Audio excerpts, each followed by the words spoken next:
Hey everyone, I hope you're having a wonderful day out in your gardens or maybe in your home today, depending on the weather.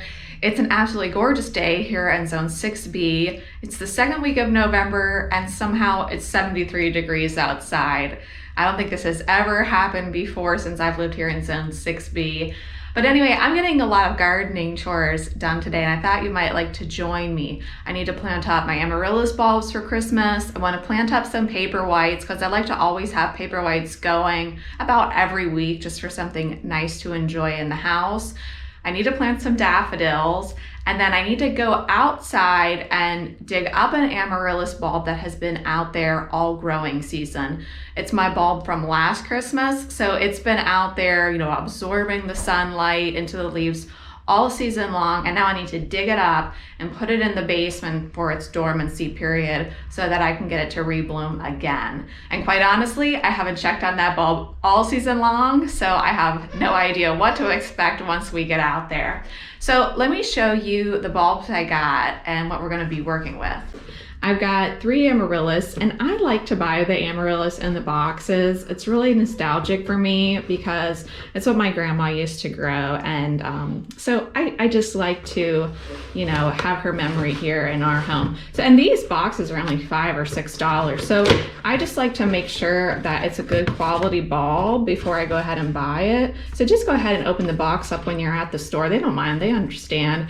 And make sure it's nice and firm and that it's not moldy or anything like that. And I only really use the bulb, and I think what I'm going to do is plant them up in this planter here and get them going, because it takes about, depending on what variety, it usually takes about 8 weeks. They say 6 to 8 weeks. I've never seen one bloom in 6 weeks, at least of these boxed varieties. It's usually more like 8, so I really need to get on that. And I'll probably just put them in a little bit warmer place in order to have them bloom faster for Christmas. And then I got some paperwhites, and I already planted some of these up already. I thought these might look nice in this antique dip dish that I have from my great aunt that's passed on now. Maybe I'll just put a whole bunch in there with pebbles. I'll see. I hope I have bought enough paperwhites to really fill it up nice. And then I want to go ahead and plant these daffodils. These are Dutch Master, a really great size bulb. Always great bulbs from Roar Seed. And then we'll go ahead and see how that amaryllis bulb from last year fared. So let me set up a camera in the dining room so we can just sit down together and we'll get planting.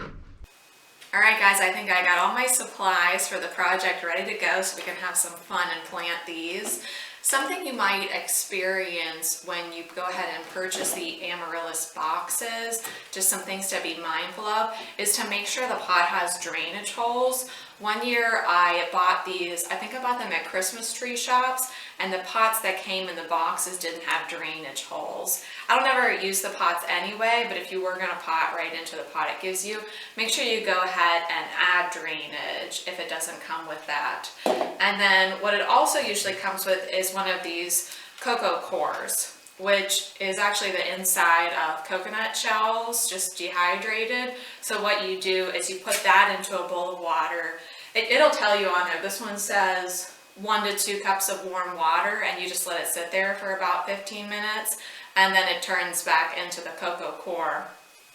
So I don't like to just completely discard these, but I like to mix it with a high quality potting mix. So what I've done here is I like to use Fry's potting mix, or you can use a Spoma, that's probably a more widely known potting mix. Half a Spoma potting mix to the half cocoa core that they give you. You could just use this, you could just use straight potting mix. I've done both. I don't see a huge difference. I just feel that if you only use this, you have to be a little more particular about the watering because it doesn't drain as well as like a really high quality potting mix would. So anyway, just some things to be thinking about if you go ahead and buy the boxes rather than just the bulbs. So this pot has drainage in it, and I've already filled it to the point where when I go ahead and put my amaryllis bulb in the pot, it's going to go ahead and stick up out of the pot just a bit.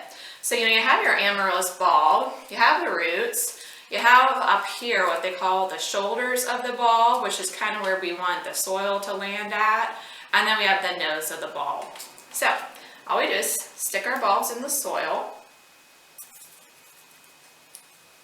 And I learned from Dave Dowling over at Edney Flower Bulb, who's a master at growing cut flowers. He teaches a course called Advanced Flower Farming School, but these guys will even grow without soil or water. They just need that 70-degree temperature to get growing. I mean, you can see they're growing in the box, right? So basically, we're just giving them something to anchor themselves into here.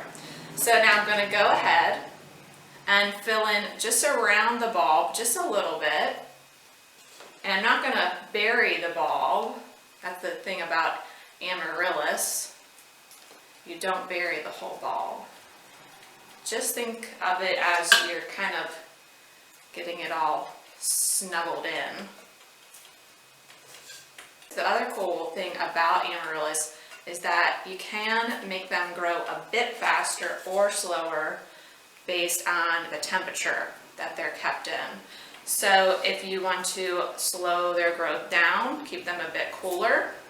If you want to speed their growth up, you know, put them in a place that's a bit warmer.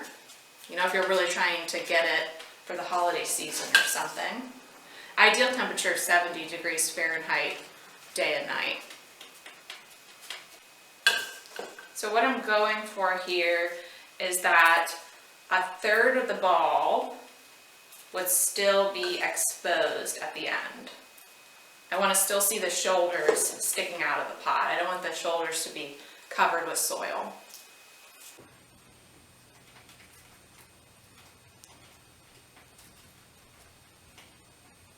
Another thing about amaryllis is that you can pack them pretty close together. They actually don't want to be drowning in a big pot. You know, if you were to put one bulb in this size pot, that's actually too big a size pot for the bulb. You just kind of want it to be just slightly bigger than the size of your bulb. All right, well, I got these guys all planted, and now I'm just gonna go ahead and water them in. And when you're watering, just be careful not to get it in the crown or the nose of the bulb, because that can cause rotting. You kind of just water around them. And really just watering them in, getting them settled in to their home here. All right. And now once that's done, I'm really not going to water them again until I see some significant growth on these stems. And then I'm really just going to keep the soil just barely moist at all times. I don't want to ever keep the soil too wet because I don't want my bulbs to rot. So now we can go ahead and decorate the soil. You know, you could use moss, you could use pine cones. What I kind of like to do is, I like to use pine cones, although I don't think I gathered enough from my craft room, so maybe I'll use a combo of both. But what I like to do is when it's first getting started, I like to use kind of moss and pine cones, or just all pine cones. And then once we get closer to the holiday season, probably about like maybe the 1st to 2nd week of December, I'll go ahead out into my yard and I'll pick a lot of greenery and I'll kind of insert that all over the place, and you can add in some berries and stuff too.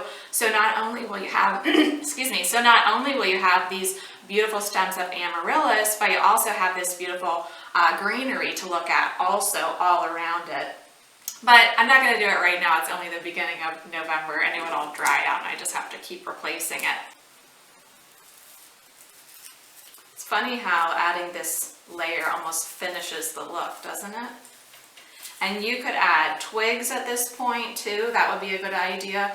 Put some willow twigs here in the middle, so as these guys get really tall and need to be staked up, the twigs are already in there.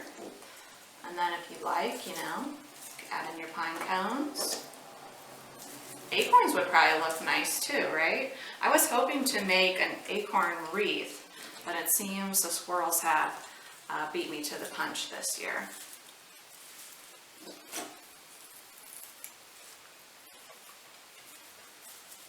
All right, well, I got it all done and I'm so excited to watch it grow and bloom. I do this every year and it's always such a joy to plant them up for myself, but to also plant them up for family members and give them as gifts.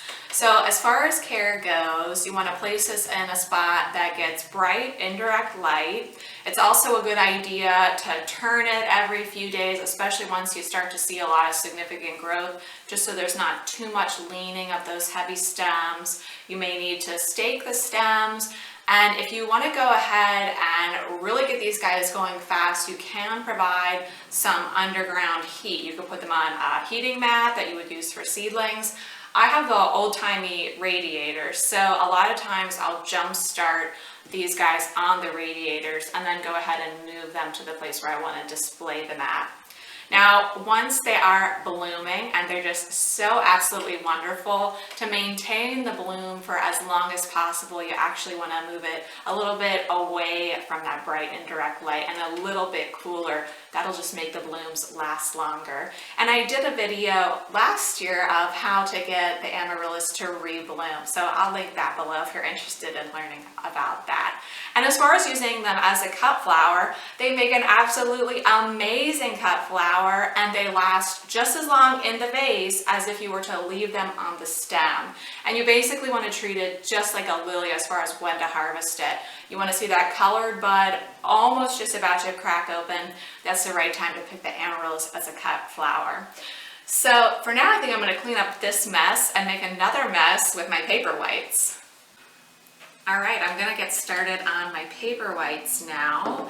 And you can grow paperwhites in soil, in pebbles, or just in water. They're really just so forgiving like that. I like to grow mine in pebbles. I find that's the easiest for me. So for paperwhites, you want a vessel that does not have any drainage. And I've already put the rocks in here just to spare you the sound of me pouring a whole bunch of rocks into a metal container. But something that I like to do, which I've never read anywhere before, but I've just kind of discovered it over the years, is paperwhites can get quite tall, and you can either bother with the alcohol solution to make them shorter. I don't even like to bother with that. I don't mind that they get tall. I just need to help them out once they do get tall. So I use these really tiny pin frogs from the get-go. And for this, it's probably good that I placed 2 in here because I think I've got 10 bulbs. So I place the frogs just in my bowl or vessel or whatever now, so that later on, once the paperwhites do get taller, I can go ahead and insert some kind of stick into these frogs, whether it be, willow branches, curly willow, pussy willow, whatever. And then I can just tie the paperwhite foliage and bloom stalks around those sticks. I hope that makes sense without seeing it, but basically stick these in here now so that you don't have to do a lot of root disturbance later on. If you don't have flower frogs, you could also use sticky tape, florist sticky tape, which is how you permanently secure frogs to a vessel. That would work too. Just think about that, especially when you're working in a really, really low vessel like this, that you might need to stake them later on. So you just want to anticipate that. So let me show you how easy this is.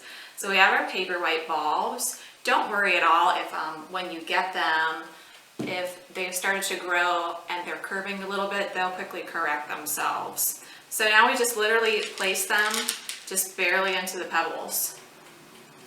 And it is nice to kind of have quite a few. I honestly wish I would have picked up maybe more like 15 for this. And paperwhites wake up once they sense the presence of water at their base. Isn't that cool? So as soon as a little bit of water touches that, it's going to wake up and start growing. Some of these have the paper on and some of them don't because I pulled them off just because I like the way that looks. That's why they look different. So I'm barely sticking these in here because as soon as they start to grow roots, the roots will quickly anchor them down. Paperwhites are also nice because they bloom in about 4 weeks.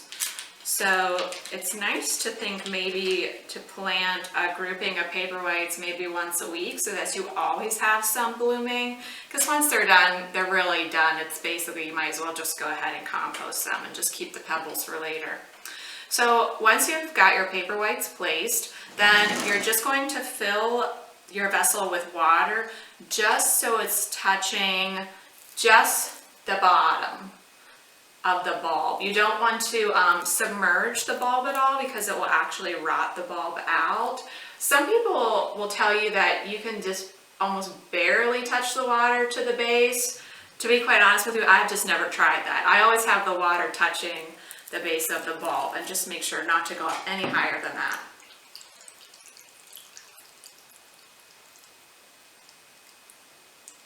So these roots are looking for that water to wake up. And that's it. Honestly, I feel like people say paperwhites are super easy.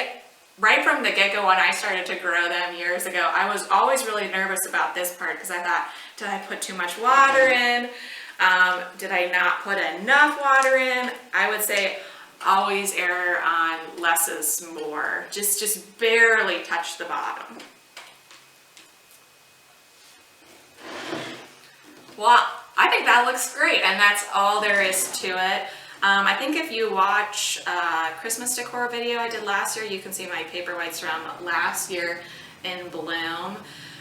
There is a couple ways that you can keep them shorter. You know, Cornell did that really popular study now where they used alcohol, and basically they're looking for 5% alcohol in the water in order to make the paperwhites shorter. And I think their study found that when they did that, the paperwhites were about 30% shorter overall. I'll link that study in the description if you want to read more about it or see more recipes. I don't really bother doing that. I kind of like that they're tall. I don't know, maybe I'm the only one out there that likes that they're tall, but if you do want to keep them short, you can go ahead and use that alcohol solution. And as far as caring for these guys, you want to once again put them in bright indirect light. Sometimes too, if you have issues with your paperwhites flopping over, it's just because they weren't in a high enough light situation, or you might have grown the paperwhites too warm. They actually like it a little bit cooler. So if you have a window that's a little bit drafty, and in my house I have plenty of old windows that are a little bit drafty, I actually put them near one of those drafty windows. And then I just turn them every once in a while too. And it always works out great. So I hope you'll give paperwhites a try too. I know some people don't like the smell, but I don't love the smell either, but I'm willing to deal with the smell for how beautiful the blooms are. Well guys, I think now on to the next project. All right guys, I'm outside now because what I want to do next is dig up my amaryllis bulb that's been growing in the ground all season long. This is my amaryllis from last Christmas. So I did a whole video on this previously, which I can link below, but basically it goes as follows. You know, you let it flower inside, you cut off just the bloom stalk, and then you treat the leaves that will appear as a house plant, and you want to start fertilizing it too. And then once all danger of frost has passed, you plant it outside so that it can absorb all that sunlight and replenish the bulb so that the bulb has enough energy to reflower for you.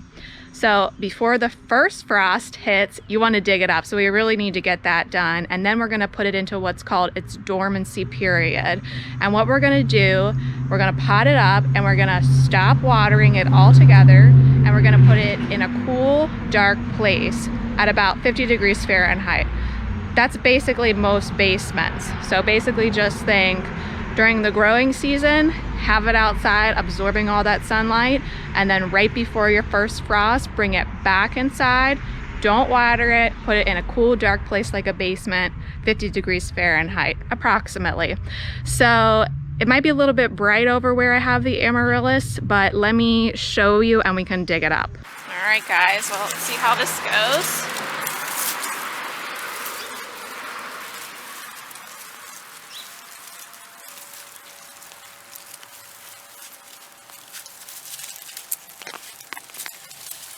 Oh, looks great.